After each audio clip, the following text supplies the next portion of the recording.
Hello all, Saraswati here. இன்றைக்கும் நான் கீரை பற்றி தான் பேச போகிறேன். எந்த கீரை அப்படின்னு கேட்குறீங்களா? இன்றைக்கி பொதுவாகவே எல்லா கீரையோட ஹெல்த் பெனிஃபிட்ஸையும் பார்க்கலாம். கீரைனாலே ரொம்ப நல்லது அப்படின்னு சின்ன வயசுலேருந்து கேட்டு கேட்டு வளர்ந்துருக்கோம். ஆனால் நம்ம எல்லாருமே சாப்பிட்றோமா அப்படின்னு பார்த்தா கிடையாது. சின்ன குழந்தைங்க தான் கீரை சாப்பிட்றதுக்கு அடம் பிடிக்கிறாங்க அப்படின்னு பார்த்தா, போன வாரம் ஒரு 43 இயர்ஸ் ஓல்டு கிளையண்ட் அவங்கக்கிட்ட டயட் ஹிஸ்ட்ரி கேட்டுட்டு இருக்கும்போது தான் தெரிஞ்சது, கீரைனா எனக்கு சுத்தமாக பிடிக்காது அப்படின்னு அவங்க சொல்கிறாங்க. அவங்க அதை சொல்லும்போதே அவங்க முகமே மாறிடுச்சு. சின்ன குழந்தையிலேருந்து பெரியவங்க வரைக்கும் சில பேர் கீரை இன்னும் சாப்பிடாம தான் இருக்காங்க. ஸோ கீரை மேலே ஏன் இவ்வளோ வன்மம்? கீரையில் அவ்வளோ நியூட்ரியன்ஸ் நமக்கு தேவையானது எல்லாமே இருக்குது.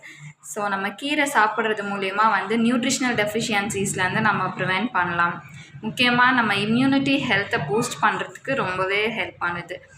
நம்மளோட ஸ்கின் ஹெல்த் மெயின்டைன் பண்ணுறதுக்கு, நம்மளோட பிரெயின் ஹெல்த் மெயின்டைன் பண்ணுறதுக்கு, அண்ட் நம்மளோட ஹார்ட் ஹெல்த் முக்கியமாக மெயின்டைன் பண்ணுது. சுகர் பேஷண்ட்ஸ்லாம் இருக்காங்க அப்படின்னா அவங்களோட பிளட் சுகர் லெவல்ஸை கண்ட்ரோலில் வச்சுக்கிறதுக்கு ரொம்பவே உதவியாக இருக்குது. அயன் டெஃபிஷியன்சிலேருந்து ப்ரிவெண்ட் பண்ணணும் அப்படின்னாலும் கீரை ரொம்பவே முக்கியம். கீரை சாப்பிட்றதுனால அதில் இருக்கக்கூடிய antioxidants, B vitamins, vitamin A, C, E, K, calcium, iron, folate, potassium, phosphorus, இந்த மாதிரி இன்னும் நிறைய நியூட்ரியன்ஸ் இதில் ப்ரெசண்ட் ஆகிருக்கு.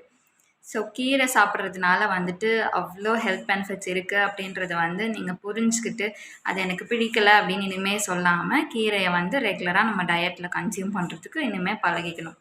சின்ன குழந்தையிலேருந்து பெரியவங்க வரைக்கும் எல்லாருக்குமே கீரை ரொம்பவே பெனிஃபிஷியல்.